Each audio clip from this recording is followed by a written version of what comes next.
Joint inspection ప్రత్యేకంగా ఈ construction మీద కంప్లైంట్ రావడం జరిగింది. జాయింట్ ఇన్స్పెక్షన్ చేయడం జరిగింది హైడ్రా కమిషనర్ గారు, కలెక్టర్ గారు, ఇతర టౌన్ ప్లానింగ్ అఫీషియల్స్తో పాటు.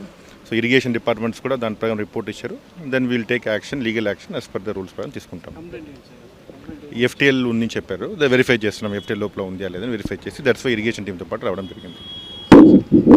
అదే, సో ఇప్పుడు మాకు ఈ కంప్లైంట్ మీద ఇరిగేషన్ ఇచ్చిన రిపోర్ట్ మీద ఇది ఎఫ్టీఎల్లో ఉందని ఇరిగేషన్ వాళ్ళు ఇచ్చిన దాన్ని బేస్ చేసుకొని ఇది ఒక జాయింట్ ఇన్స్పెక్షన్ చేశాము. సో దీని మీద ఫర్దర్గా కలెక్టర్ గారి నుంచి రిమార్క్స్ కూడా కాల్ ఫర్ చేశారు. సో ఇవన్నీ వచ్చిన తర్వాత ఒక సమగ్రమైన డెసిషన్ను ఇక్కడ తీసుకోవడం జరుగుతుంది.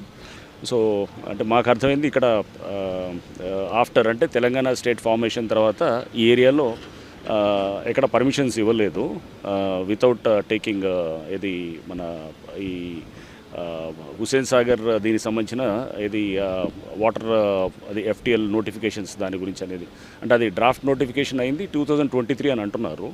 అది కూడా ఇంకా వెరిఫై చేయాలి. ఇంకా ఇదంతా this all in very basic స్టేజ్లో ఉంది.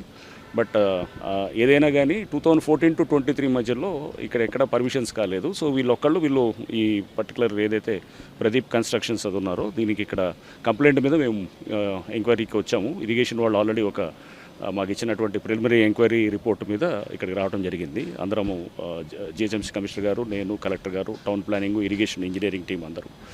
సో దీంట్లో వచ్చేసేటప్పటికి మనకి వస్తున్నది ఏంటంటే ఇరిగేషన్ ఎన్ఓసి లేకుండా తీసుకున్నారనేది ఇరిగేషన్ డిపార్ట్మెంటు మనకి ఇచ్చినటువంటి దీంట్లో అర్థమవుతుంది. సో ఏదైనా కానీ సమగ్రమైన ఎంక్వైరీ చేసిన తర్వాత దీని మీద చర్యలు ఉంటాయి తప్పకుండా. ఎందుకంటే ఇరిగేషన్ ఎన్ఓసి లేకుండా ఎఫ్టీఆర్లో కడుతున్నారనేది ఇస్ ద ఇరిగేషన్ నుంచి వచ్చినటువంటి రిపోర్ట్. అదే ఇప్పుడు డ్రాఫ్ట్ నోటిఫికేషన్ అయింది, ప్రిలిమినరీ నోటిఫికేషను. ఇది పబ్లిష్ కాలేదు. బట్ ఎవరికి రాని పర్మిషన్స్ ఇక్కడ ఒక దగ్గర ఎలా వచ్చిందనేది దాన్ని కూడా ఇప్పుడు సమగ్రంగా ఎంక్వైరీ. సో దీనికి పర్మిషన్స్ అప్పుడు జిహెచ్ఎంసీ వాళ్ళు ఇచ్చారన్నట్టు చెప్తున్నారు. పర్మిషన్స్ 2018లో వచ్చాయని అంటున్నారు. సో ఆ టైంలో తీసుకున్నారు అండ్ ఆ టైంలో ఇరిగేషన్ వాళ్ళని సంప్రదించకుండా చేశారనేది ఇరిగేషన్ వాళ్ళ ఇది వాళ్ళ రిపోర్టు. ఏదైనా కానీ పూర్తిగా ఎంక్వైరీ చేసిన తర్వాత దీని మీద ఒక నిర్ణయం తీసుకునేది జిహెచ్ఎంసీ వాడు, కలెక్టర్ గారు ఇచ్చిన రిపోర్ట్స్ మీద తీసుకున్న తర్వాత మా తదుపరి చర్యలు. ఇప్పుడు అది చూశారు, వేరే కన్స్ట్రక్షన్స్ అయ్యి వాటికి అవుట్ సైడ్ ఎఫ్టీఎల్ ఉన్నట్టు మనకి కనబడుతున్నాయి. ఎఫ్టీఎల్లో ఉన్న వాటికి పర్మిషన్స్ ఇచ్చినాయి తెలంగాణ స్టేట్ ఫార్మేషన్ ముందు ఉన్నట్టుగా కూడా చెప్తున్నారు.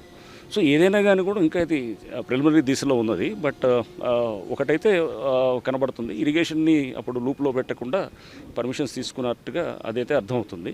సో ఏదైనా కానీ సమగ్రంగా ఎంక్వైరీ చేసిన తర్వాత చెప్పగలుగుతాం అన్నమాట.